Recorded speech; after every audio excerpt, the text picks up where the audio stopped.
శోకులో ఉరి విడిచిన నెమలికి సవతిగా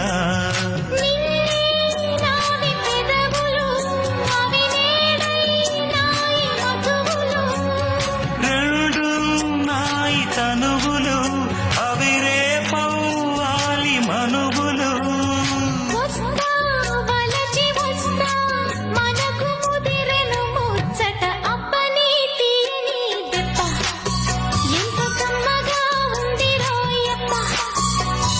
అమ్మ నేనున్న నీ బుగ్గ